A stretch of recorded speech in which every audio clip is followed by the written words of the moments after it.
À 1h12 du matin, mon fils a appelé depuis la prison. Maman, ma belle-mère m'a frappé. Maintenant, elle leur dit que je l'ai attaqué. Quand je suis entré, l'officier a pâli, balbutiant, je suis désolé. Je ne savais pas. Elle s'en est prise à la mauvaise mère. À 1h12 du matin, mon fils m'a appelé depuis une cellule de détention et a chuchoté, maman, elle m'a frappé en premier. Au moment où je suis entré dans ce poste, un adjoint ne pouvait même pas me regarder dans les yeux. Je me souviens exactement de ce que je faisais avant que le téléphone ne sonne. J'étais assise dans mon fauteuil inclinable avec mes lunettes de lecture au milieu du nez, faisant défiler de vieilles photos sur mon téléphone. Il y en avait une d'Ellie à environ 8 ans, debout sur le porche avec une glace à l'eau fondante qui coulait sur son poignet, souriant comme s'il n'avait pas un seul souci au monde. Je venais de zoomer sur cette photo, ses joues étaient encore rondes à l'époque, quand le téléphone s'est éclairé dans ma main. Ellie, cela seul n'était pas étrange. Les adolescents appellent parfois à des heures indues. Mais quelque chose dans ma poitrine s'est serré malgré tout. C'était peut-être l'heure. C'était peut-être l'instinct d'une mère qui ne s'éteint jamais tout à fait. J'ai répondu à la deuxième sonnerie. Et, mon bébé. Qu'est-ce qu'il y a? Il n'a rien dit d'autre tout de suite. Je pouvais entendre sa respiration. Pas des pleurs. Pas exactement. Juste une respiration serrée. Ellie, je me suis redressé. Où es-tu? Je suis au poste. Ils ont dit que je pouvais t'appeler. Tout en moi s'est figé. Quel poste? Comté de Knox.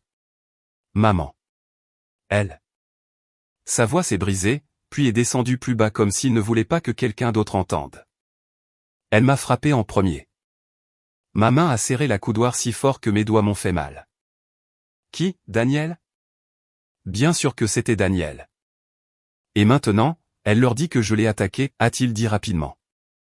Je ne l'ai pas fait, maman. Je jure que je ne l'ai pas touché. Je te crois. J'étais déjà debout, cherchant déjà mes clés. J'arrive tout de suite. Ne dis rien d'autre à personne. Tu m'entends? Oui, maman. Je serai là bientôt. J'ai raccroché et, pendant une seconde, je suis resté là au milieu de mon salon.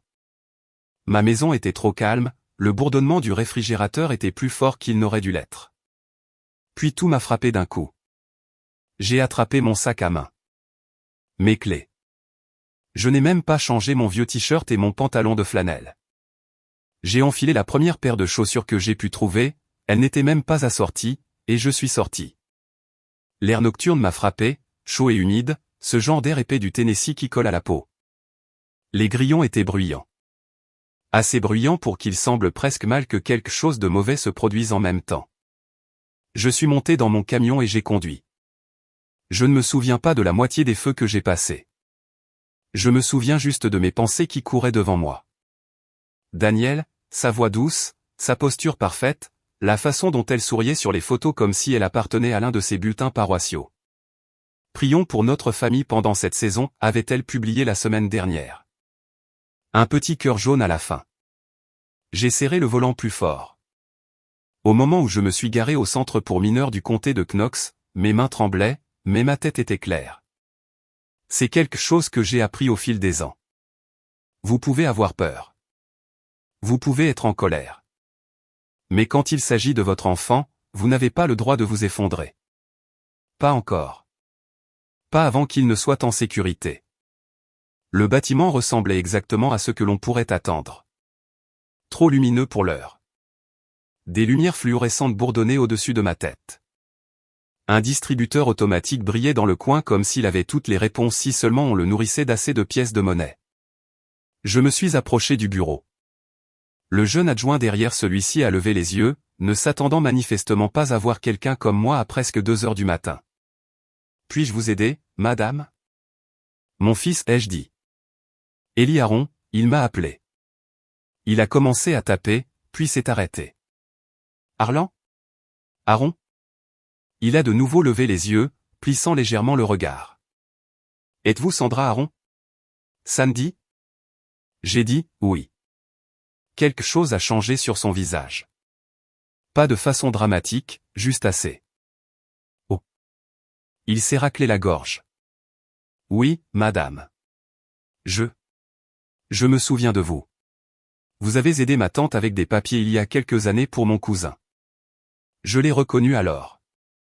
Pas par son nom, mais par cette situation, une affaire de tutelle compliquée.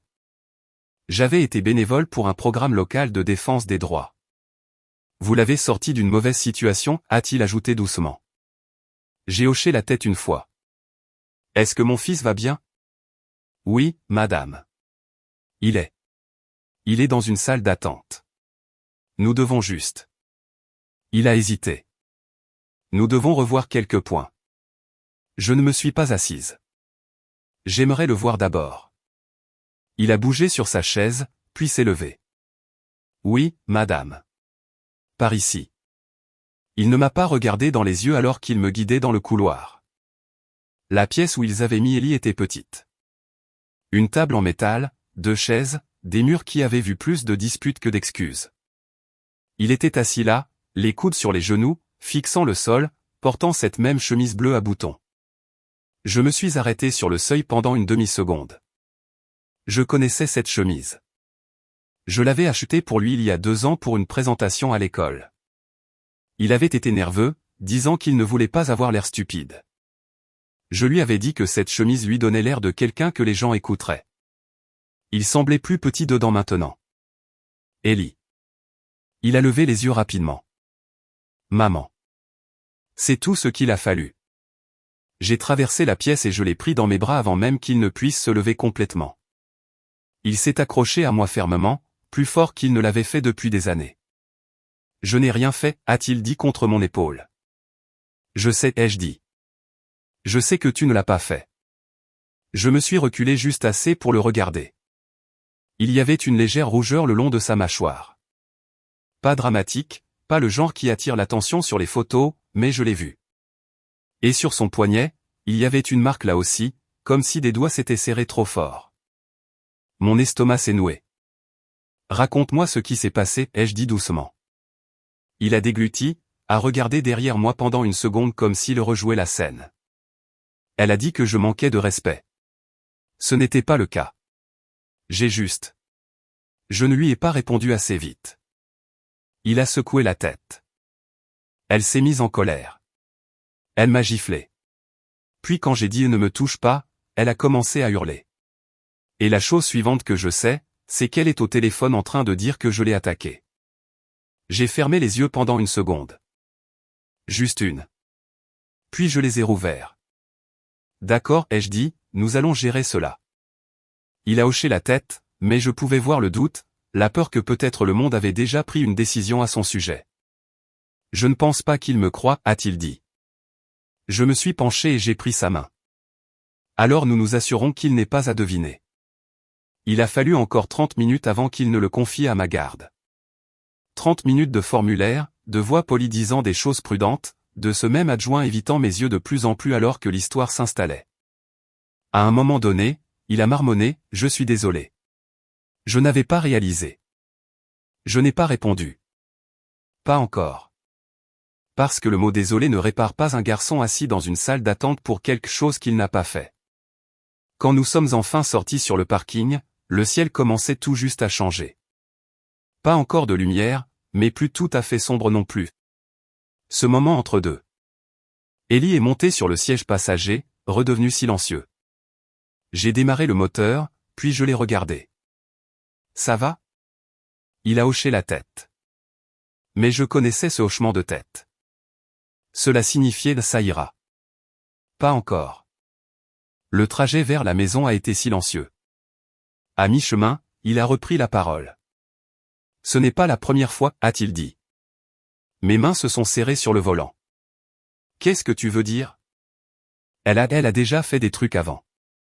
Pas comme ça, mais... Sa voix s'est éteinte. Je ne voulais pas aggraver les choses. J'ai dégluti difficilement. Depuis combien de temps? Il a haussé les épaules. Un certain temps. J'ai hoché la tête lentement. Chaque kilomètre de ce trajet semblait plus lourd que le précédent. Quand nous sommes arrivés à la maison, je lui ai dit de prendre une douche, de mettre quelque chose de confortable. Je vais te préparer quelque chose à manger, ai-je dit. Je n'ai pas faim. Juste au cas où, ai-je répondu. Il n'a pas discuté. Pendant qu'il était dans la salle de bain, j'ai ramassé son sac à dos sur le sol. Son téléphone était à l'intérieur. L'écran était légèrement fissuré dans un coin. J'ai hésité. Puis je l'ai déverrouillé. Il m'avait donné le code il y a des années. Il ne l'avait jamais changé. Je ne savais pas trop à quoi m'attendre, mais ce n'était pas cela. Des mémos vocaux. Plus d'un. J'ai appuyé sur lecture pour le premier. La voix de Daniel a rempli la cuisine silencieuse. Douce, contrôlée, presque calme. Tu penses que tu peux simplement m'ignorer dans ma propre maison. Puis la voix d'Ellie, plus petite, prudente. Je ne vous ignorais pas. Un bruit sec. Puis le silence. Ma main a tremblé légèrement alors que j'arrêtais l'enregistrement. J'en ai ouvert un autre. Plus de mots, plus de tension, plus de preuves que quelque chose n'allait pas depuis plus longtemps que ce que je m'étais permis de voir. Je me suis appuyé contre le comptoir, fixant le vide. Puis j'ai chuchoté, à peine assez fort pour m'entendre moi-même. J'aurais dû voir cela plus tôt. Depuis le couloir, j'ai entendu la douche s'éteindre, et quelque chose en moi a basculé. Pas fort, pas dramatique, juste constant. Ce n'était plus de la confusion. Ce n'était pas un malentendu. C'était autre chose. Et je n'allais laisser personne raconter l'histoire de mon fils à sa place. Le lendemain matin est arrivé trop vite. Je ne pense pas avoir dormi plus d'1 heure, peut-être 2. Je me souviens m'être assise à la table de la cuisine quelque temps avant le lever du soleil, ce même vieux carnet ouvert devant moi, un stylo à la main, fixant une page blanche. J'ai transporté ce carnet pendant des années. Il n'a rien de spécial, juste une couverture brune usée, un peu déformée par une tache de café que je n'ai jamais tout à fait nettoyée. À l'intérieur, c'est un mélange de tout. Des listes de courses, des rendez-vous chez le docteur, des choses que Greg promettait et qu'il ne respectait jamais. De petites notes que je m'étais écrites quand j'essayais de donner un sens à un mariage qui ne cessait de se dérober sous mes pieds. Je ne me souviens même pas quand j'ai commencé à écrire des choses de cette façon. Je sais juste que cela m'a aidé à m'accrocher à ce qui était réel. Ce matin-là, j'ai tourné une page vierge et j'ai écrit « 0.00 Ellie a appelé depuis le comté de Knox. Dit que Daniel l'a frappé. » J'ai fait une pause, puis j'ai ajouté. Marque visible mâchoire poignet. Le stylo a appuyé plus fort qu'il n'en avait besoin. Ellie est entrée dans la cuisine vers 7h30, les cheveux encore humides, portant l'un de mes vieux t-shirts. Il semblait plus petit. Pas physiquement, juste la façon dont quelqu'un a l'air après que quelque chose lui a coupé le souffle et qu'il n'est pas encore revenu. « Tu veux des céréales ?» ai-je demandé. Il a haussé les épaules. « Bien sûr. » J'ai versé 2 bols. Rien de sophistiqué, juste quelque chose de normal. Nous nous sommes assis l'un en face de l'autre, les cuillères tintant contre la céramique dans un silence qui semblait plus lourd qu'il n'aurait dû l'être. Après 1 minute, il a dit « Est-ce que tu vas appeler papa ?» Je l'ai regardé. « Je le ferai, ai-je dit, mais pas encore. » Il a hoché la tête lentement comme s'il comprenait plus que ce que j'avais dit à voix haute. Le téléphone a sonné avant que j'en aie l'occasion. Numéro inconnu, j'ai répondu quand même. Allô. Une douce inspiration, puis Sandy. Daniel, bien sûr. Sa voix sonnait exactement comme elle le faisait toujours. Calme, douce, avec juste un soupçon de blessure sous-jacente. Je suis tellement contente que tu aies répondu, a-t-elle dit. Je me suis inquiété à mort pour Ellie. J'ai fermé les yeux pendant une demi-seconde. Qu'est-ce que tu veux, Daniel? Une petite pause, puis un soupir comme si elle essayait très fort de rester calme. Je ne comprends tout simplement pas ce qui s'est passé hier soir. Elle a dit, il est si difficile ces derniers temps. J'ai essayé de l'aider, Sandy. Vraiment. Mais il se met tellement en colère et je ne sais pas où il apprend ce genre de comportement. J'ai raccroché tout simplement. Sans avertissement, sans au revoir. Ma main tremblait quand j'ai posé le téléphone. Ellie m'a regardé depuis l'autre côté de la table. C'était elle, n'est-ce pas? Oui. Qu'est-ce qu'elle a dit? J'ai laissé échapper une lente respiration. Elle a dit qu'elle essayait de t'aider. Il a eu un petit rire sans joie, le genre qui fait mal à entendre. Oui, a-t-il dit. Ça lui ressemble bien. C'est là que j'ai commis ma première erreur. J'ai repris le téléphone et j'ai appelé Greg. Il a répondu à la 3e sonnerie, la voix ensommeillée. Sandy, qu'est-ce qui se passe? Qu'est-ce qui se passe, ai-je répété. Ton fils a passé la nuit dans une cellule de détention, Greg. Voilà ce qui se passe. Silence à l'autre bout. Puis j'ai parlé à Daniel. Elle a dit. Ellie, je me fiche de ce que Daniel a dit, ai-je coupé. J'étais là. Je l'ai vu. Il avait des marques sur lui. Une autre pause. Plus longue cette fois. Sandy, tu sais comment sont les adolescents, a-t-il dit finalement. Ils deviennent émotifs. Les choses dégénèrent. J'ai senti quelque chose en moi devenir très, très calme. Est-ce que tu t'écoutes en ce moment, ai-je demandé. Je dis juste que nous n'avons pas encore une vision complète de la situation. Moi, je l'ai, ai-je dit. Je l'ai entendu. Entendu quoi? J'ai hésité. Et cette hésitation, c'était le problème. Parce qu'en cette demi-seconde, Greg a comblé le silence à sa façon. Sandy, ne commence pas à creuser les choses et à les rendre plus importantes qu'elles ne le sont, a-t-il dit un peu plus vivement maintenant. Daniel est soumise à beaucoup de stress. Les affaires de l'église, la maison, tout. Elle a vraiment essayé très fort avec Ellie. J'ai fixé le mur devant moi. Essayez, ai-je répété doucement. Oui, a-t-il dit. Essayez. J'ai hoché la tête lentement même s'il ne pouvait pas me voir. D'accord, ai-je dit, et j'ai raccroché. J'ai su dès que j'ai mis fin à cet appel que j'avais aggravé les choses. Greg le dirait à Daniel. Daniel s'adapterait. Les gens comme elles le font toujours. À midi, cela a commencé. Un message d'un voisin à qui je parlais à peine. J'ai entendu dire qu'il y avait eu des problèmes hier soir. J'espère que tout va bien. Puis un autre. Puis une publication sur Facebook. Je ne suivais même pas Daniel, mais quelqu'un m'a envoyé une capture d'écran. Elle était là, souriante, la tête penchée juste assez pour paraître douce. Une photo d'Ellie du Noël dernier à côté d'elle. Légende, aimer mon beau-fils à travers une saison difficile. Prions pour la guérison et la paix dans notre foyer. J'ai senti ma mâchoire se serrer. Quiconque ne la connaissait pas penserait qu'elle était une sainte. Cet après-midi-là, je suis allé voir Rhonda. Elle travaillait dans un petit cabinet d'avocats spécialisé dans le droit de la famille à Marieville. Rien de luxueux, mais elle était dans ce milieu depuis assez longtemps pour savoir comment les choses fonctionnaient réellement, pas comment les gens souhaitaient qu'elles fonctionnent. Elle a tout écouté sans m'interrompre. L'appel, le poste de police, les enregistrements. Quand j'ai eu fini, elle s'est penchée en arrière sur sa chaise et m'a regardé. « Tu as appelé Greg, n'est-ce pas ?» J'ai soupiré.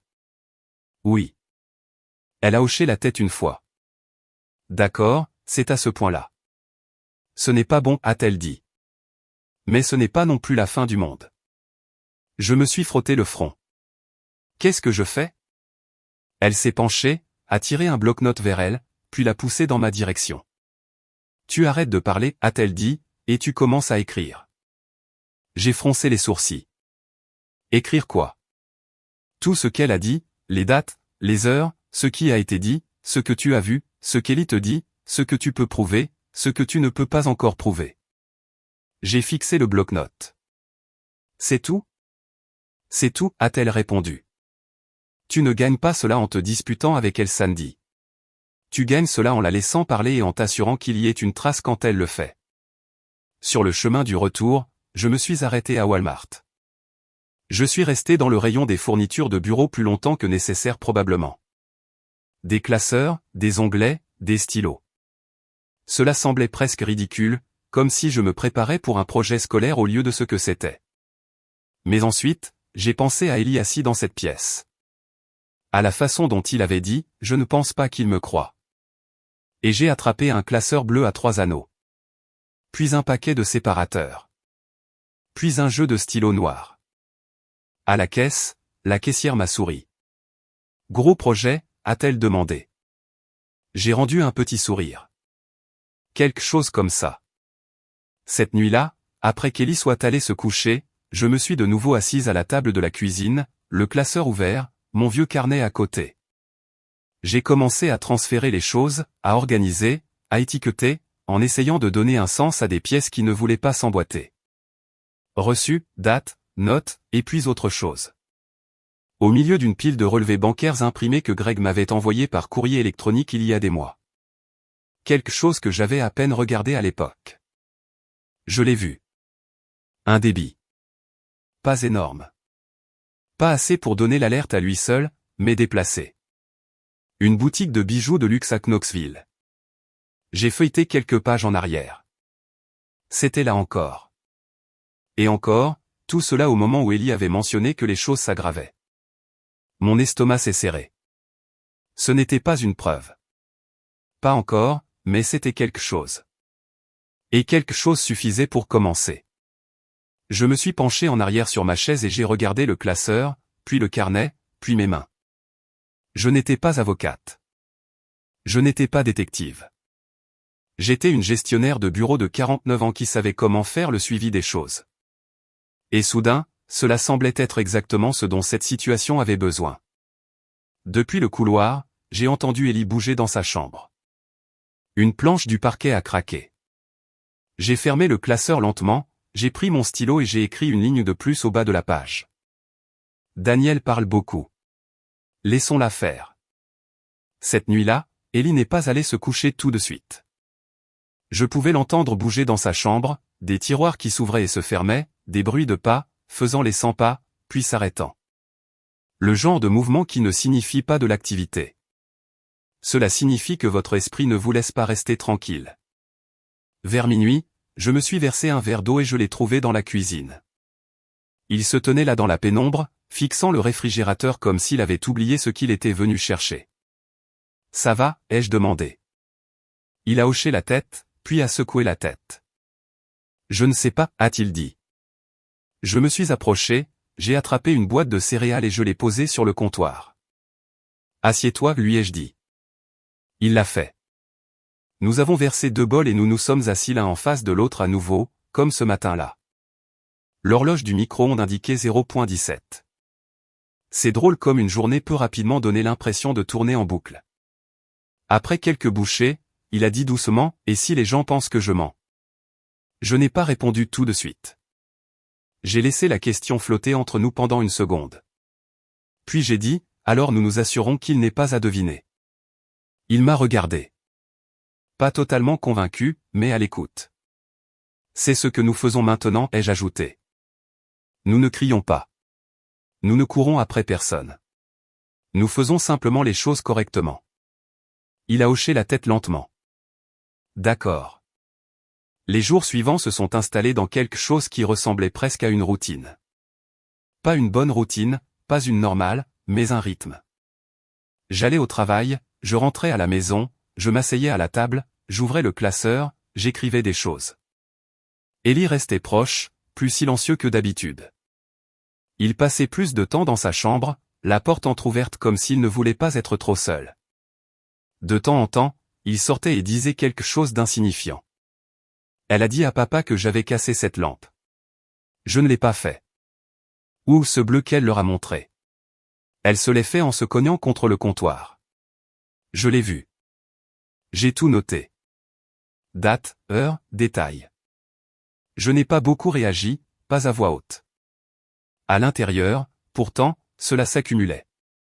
Vers le milieu de la semaine, les choses ont commencé à changer à l'extérieur de la maison aussi. Ellie est rentrée de l'école un après-midi et a laissé tomber son sac à dos près de la porte plus fort que d'habitude. « Qu'est-ce qui s'est passé ?» ai-je demandé. Il a haussé les épaules. « Rien. » J'ai attendu.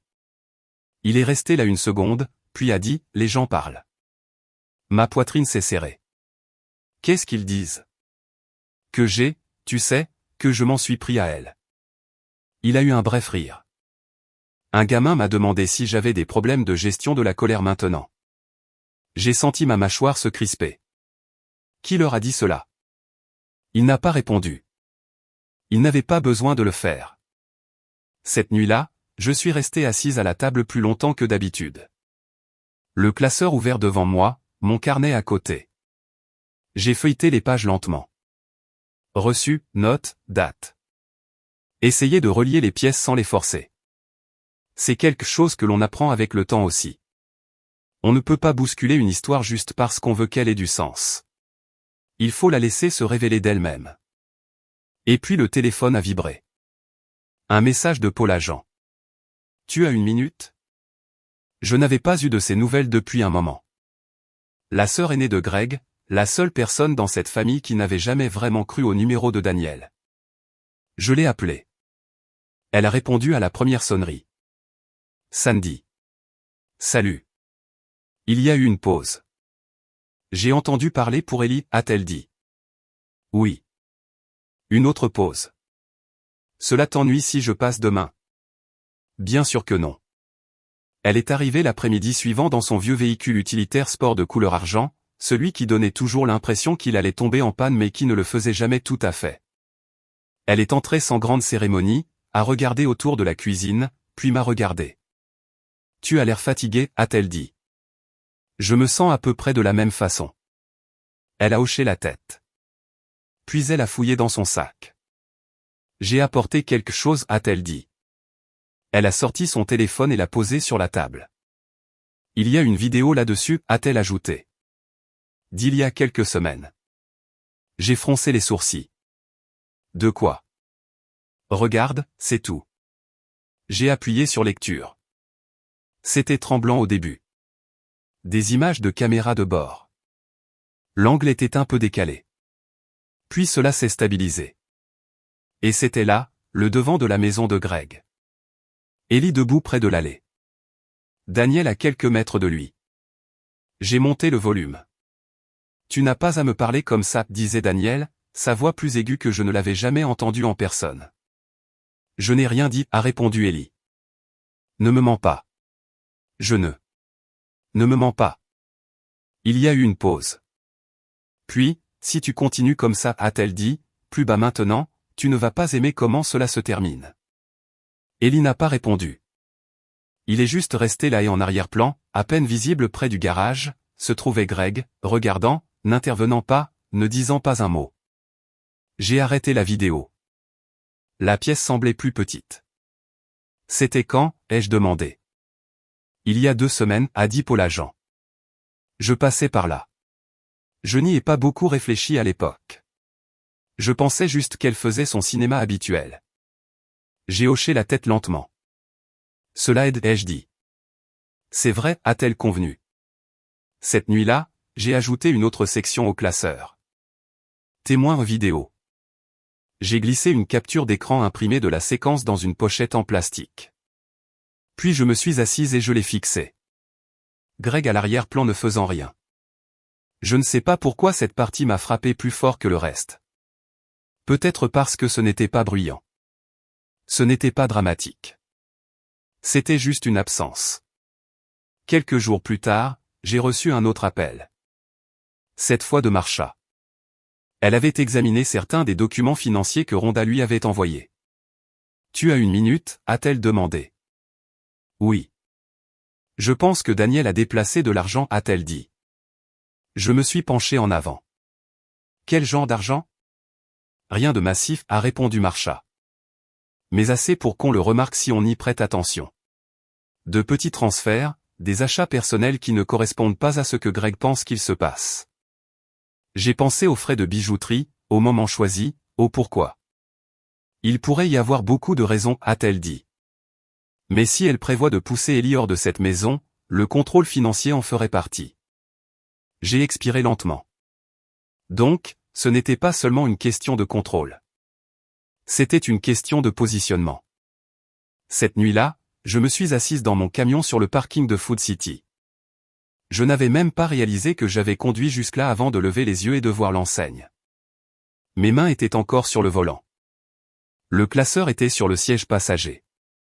Je l'ai regardé pendant un long moment. Toutes ces pages, toutes ces pièces, et pourtant j'avais l'impression que cela ne suffirait peut-être pas.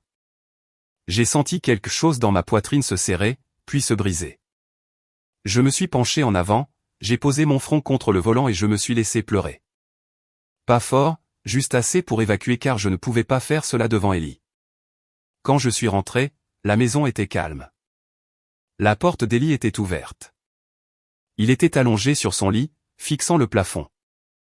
Je me suis appuyé contre le cadre de la porte. Et il a tourné la tête. Et je suis entré et je me suis assise sur le bord du lit. Pendant une seconde, aucun de nous n'a rien dit. Puis il a demandé, « Est-ce que nous allons nous en sortir ?» Je l'ai regardé. Vraiment regardé. Et j'ai dit, « Oui. » Pas parce que j'en étais sûr, mais parce que je savais que je n'allais pas m'arrêter avant que ce ne soit vrai. Plus tard cette nuit-là, je me suis de nouveau assise à la table. Le classeur ouvert, le carnet à côté. J'ai tout feuilleté lentement, sans me presser, sans forcer, laissant simplement les choses s'assembler. Puis je l'ai fermé, j'ai posé ma main dessus et j'ai dit à voix haute à personne en particulier. D'accord. Une pause, puis plus bas. Laisse-la parler. Au moment où nous sommes arrivés au tribunal, j'étais si fatigué que je me sentais vide. Pas faible, pas confuse, juste usée jusqu'à la moelle de cette façon profonde qui vient de semaines passées à se retenir alors que les autres s'effondrent. C'était un jeudi matin à Knoxville, humide et gris, et le palais de justice sentait le vieux papier, le café brûlé et le nettoyant pour sol. Les lumières au-dessus de nous avaient ce bourdonnement fluorescent plat qui donne à tout le monde un air un peu malade. Marsha nous a rejoints près de la ligne de sécurité dans un blazer bleu marine et des talons bas, portant un dossier en cuir assez épais pour faire des dégâts si elle le balançait. « Tout va bien ?» m'a-t-elle demandé. « Non » ai-je dit. Elle a fait le plus petit des hochements de tête. « Bien. Cela signifie que vous comprenez dans quelle pièce vous entrez. » C'était Marsha. Jamais dramatique, jamais de faux réconfort. J'appréciais cela. Ellie se tenait à côté de moi en pantalon kaki et avec cette même chemise bleue à boutons qu'il portait la nuit où je l'avais récupérée. Il avait voulu mettre autre chose. Je pouvais le dire. Mais cette chemise était devenue quelque chose pour lui, peut-être pour nous deux. La preuve que le garçon assis dans cette pièce froide était toujours lui-même.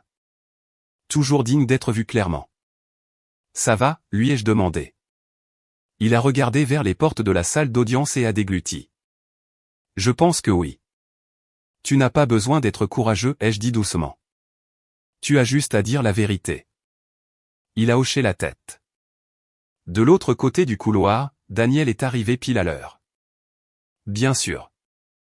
Elle portait un chemisier rose pâle, un cardigan crème, des perles et le genre de maquillage soigné qui dit « Je suis bouleversée », mais toujours digne. Elle avait même une attelle souple enroulée autour d'un poignet. J'ai failli rire quand je l'ai vue, mais il n'y avait rien de drôle dans le caractère calculé de la chose. Greg est arrivé derrière elle, paraissant 10 ans de plus que la dernière fois que je l'avais vue. Sa cravate était de travers. Ses épaules étaient affaissées. Il ressemblait à un homme qui n'avait pas bien dormi et qui ne voulait pas savoir pourquoi. Il a regardé Ellie une fois, puis a détourné les yeux. Cela a fait plus de mal à mon fils que je ne pense que Greg ne le comprendra jamais. Daniel nous a vus et a posé une main légèrement sur sa poitrine comme si elle était blessée par notre présence. Sandy, a-t-elle dit doucement, comme si nous nous étions croisés à l'église au lieu d'un tribunal pour mineurs. Je n'ai pas répondu. Marsha l'a fait. Gardez cela pour la salle, Daniel. L'expression de Daniel a changé pendant une demi-seconde. Pas beaucoup, juste assez pour que je voie l'irritation sous la douceur. Puis elle a disparu. L'audience elle-même a commencé comme ces choses-là commencent souvent. Trop formelle pour le désordre qu'il y avait en dessous. Des noms au procès-verbal, la posture, la procédure, tout le monde prétendant que ce n'était qu'une affaire de plus au rôle. La juge était une femme d'une 60aine d'années avec des cheveux argentés coupés net à la mâchoire et des lunettes de lecture qu'elle ne cessait de mettre et d'enlever selon la personne qui parlait. Elle ne gaspillait pas ses mots, ce qui m'a plu immédiatement. L'avocat de Daniel est passé en premier. Il a dépeint un petit tableau propre. Une belle-mère inquiète, un adolescent troublé, un comportement qui s'aggrave au foyer, la peur, le désordre, le regret. Puis Daniel a pris la parole à la barre. Et si je ne l'avais pas connue, j'aurais pu la croire moi-même. Sa voix tremblait juste assez. Elle a tamponné le coin d'un œil une fois, pas deux. Intelligent. Trop de pleurs semblent faux. Une seule larme semble sincère. J'ai aimé Ellie dès le début, a-t-elle dit. Vraiment. Je voulais la paix dans ce foyer. Je voulais de la structure. Je voulais qu'il se sente soutenu. Marsha était assise à côté de moi sans bouger. Daniel a continué. Mais il est en colère depuis un certain temps déjà, renfermé, hostile. J'ai continué à essayer de créer un lien, mais... Elle a baissé les yeux. J'avais peur de lui à la fin. Ellie s'est raidie à côté de moi. J'ai posé une main sur son poing. Daniel a décrit la nuit de l'incident avec des détails doux et prudents. Trop prudents. C'était le premier signe qu'elle allait trop loin. Elle a ajouté des choses qui n'étaient pas dans le rapport original. Une bousculade contre le mur. Une menace murmurée entre ses dents. Sa peur quand elle a réalisé qu'elle n'avait pas d'autre choix que d'appeler la police.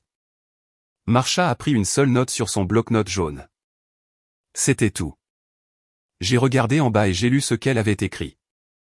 Trop poli. Laissons-la continuer. Daniel l'a fait. À un moment donné, elle a même dit, j'ai prié chaque nuit pour la guérison de cette famille. J'ai failli m'étouffer en entendant cela. La juge n'a pas réagi, elle a juste noté quelque chose. Puis ce fut le tour de Marsha et toute l'atmosphère de la pièce a changé.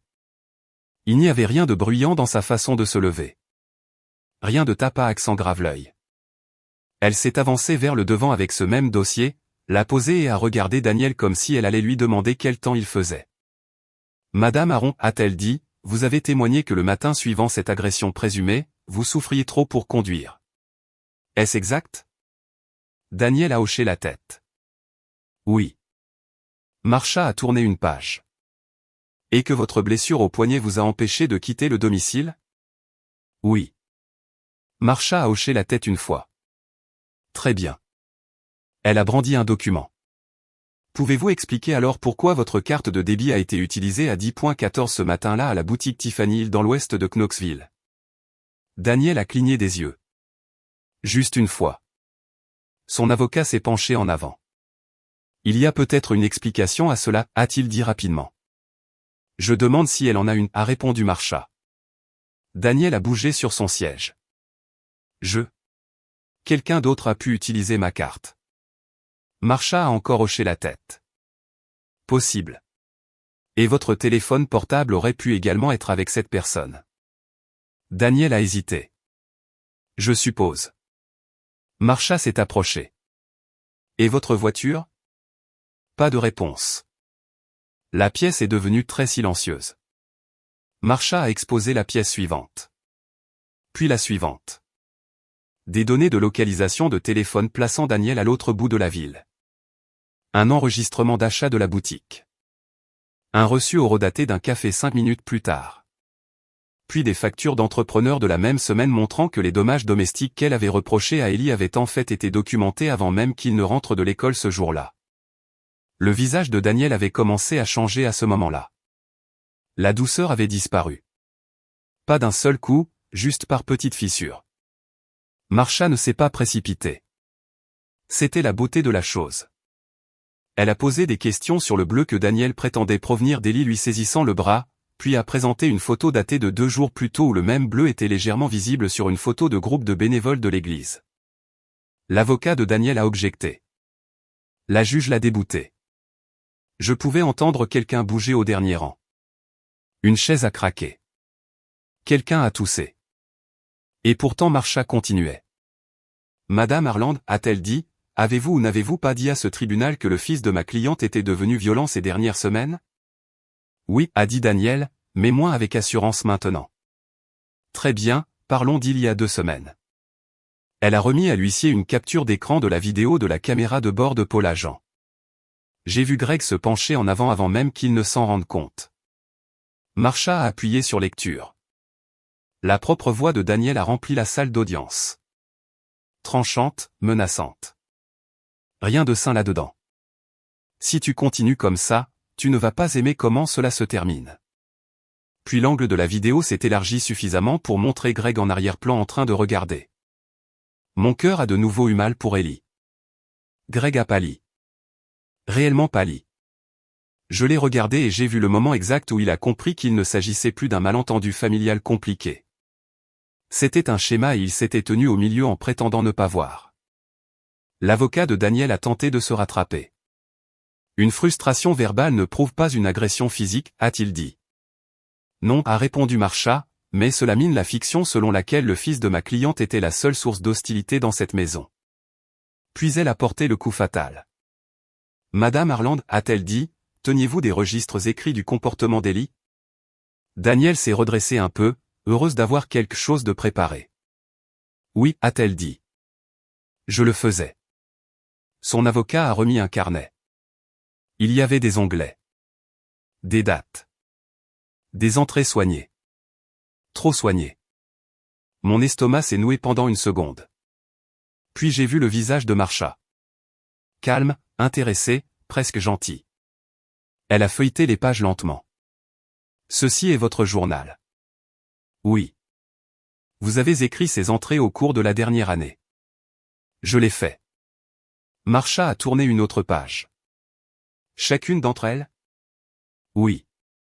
Puis elle a montré une page et a demandé, auriez-vous l'obligeance de lire l'entrée datée du 14 janvier? Daniel l'a lu. Quelque chose à propos d'Ellie claquant une porte et lui faisant peur. Marsha a hoché la tête. Merci.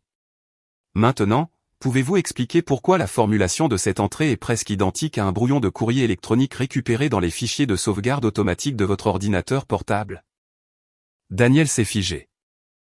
Son avocat s'est levé si vite que sa chaise a grincé.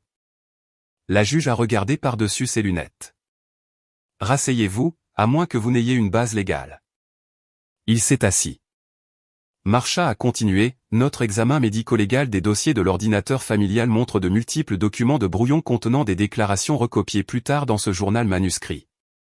Plusieurs ont été créés en un seul lot il y a moins de 3 semaines. Le silence après cela est tombé lourdement. Personne ne bougeait. Personne ne respirait correctement.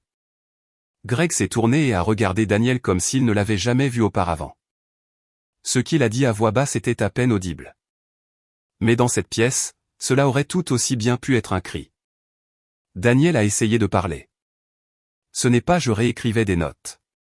Je réécris toujours mes notes. Marsha a légèrement incliné la tête. Les 12 mois de notes? Daniel a ouvert la bouche, l'a fermée, l'a rouverte. Rien. Et c'était là.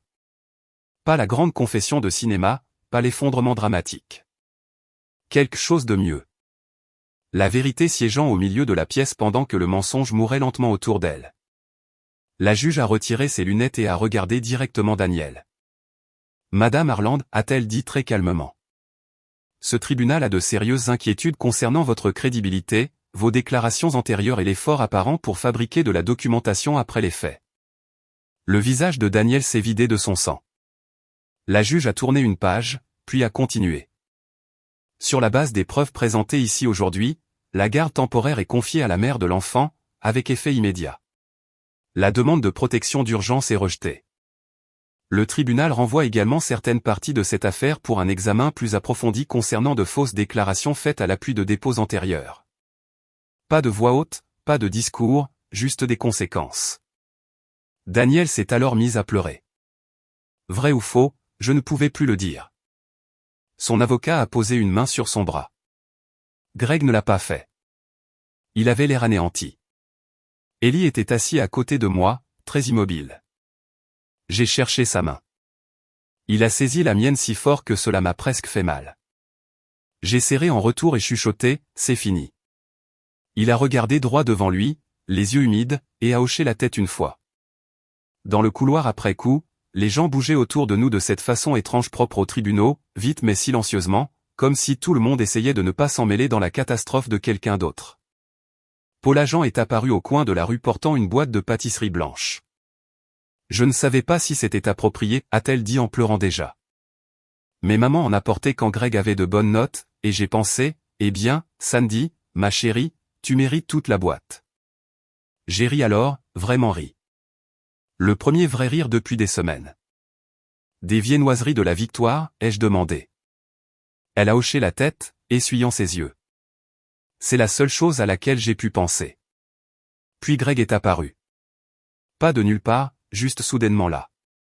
Sandy. Je me suis retourné. Il avait l'air ravagé.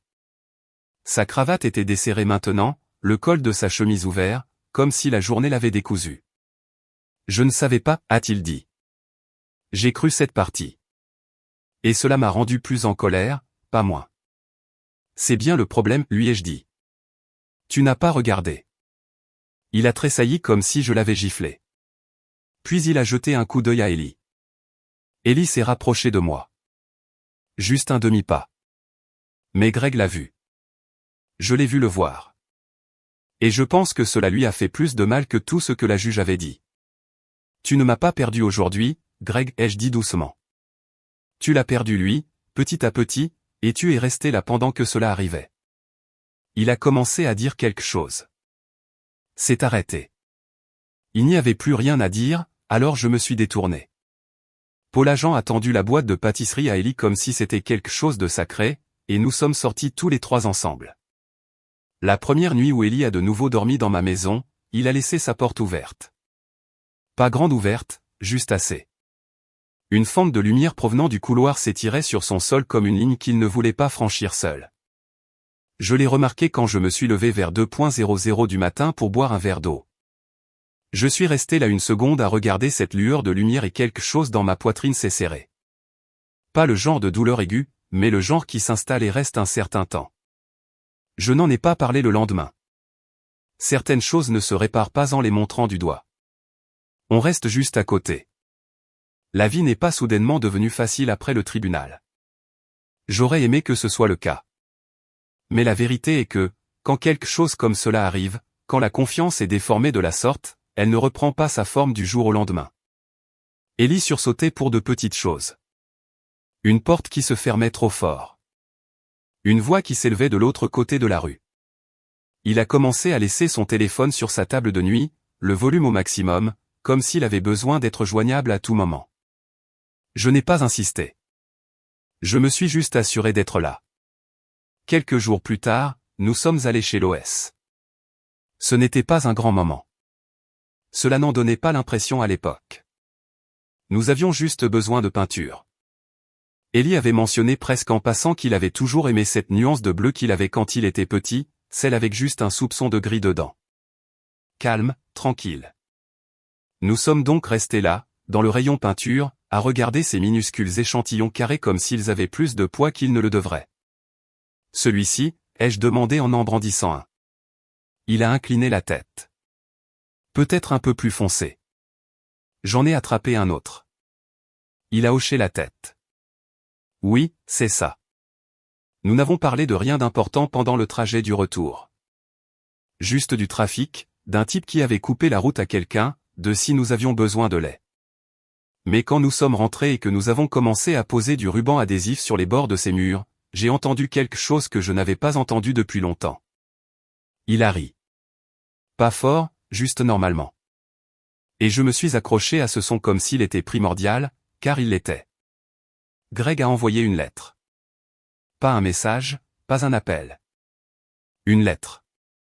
Elle est arrivée environ une semaine après l'audience, glissée dans ma boîte aux lettres comme quelque chose d'une autre époque. J'ai reconnu son écriture immédiatement. Je me suis assise à la table de la cuisine et je l'ai ouverte. Elle n'était pas longue. Il disait qu'il était désolé. Qu'il aurait dû faire attention. Qu'il n'avait pas réalisé à quel point les choses s'étaient dégradées. Il y avait une ligne là-dedans qui m'est restée. Je pensais que je préservais la paix. J'ai lu cette partie 2 fois. Puis j'ai plié la lettre, je l'ai remise dans l'enveloppe et je l'ai placée dans un tiroir. Je n'ai pas répondu. Pas parce que je ne l'avais pas entendu, mais parce que certaines choses ne se réparent pas avec une réponse. Daniel a disparu pendant un moment. Son Facebook est devenu silencieux. Plus de photos souriantes. Plus de légendes douces sur la prière et la patience. Quelques semaines plus tard, elle a publié quelque chose de vague. Parfois, la vérité est compliquée. Ayez confiance que Dieu voit tout. Personne n'a vraiment réagi. Les gens passent à autre chose plus vite qu'on ne le pense quand l'image se fissure. Ellie a commencé à s'installer lentement. Il avait encore des nuits où le sommeil ne venait pas facilement, encore des moments où il devenait silencieux sans raison apparente. Mais il a aussi commencé à laisser sa porte un peu moins ouverte, à manger davantage, à poser de nouveau des questions normales. Est-ce qu'on a quelque chose pour le déjeuner? Est-ce que je peux emprunter la voiture vendredi? De petites choses, des choses régulières.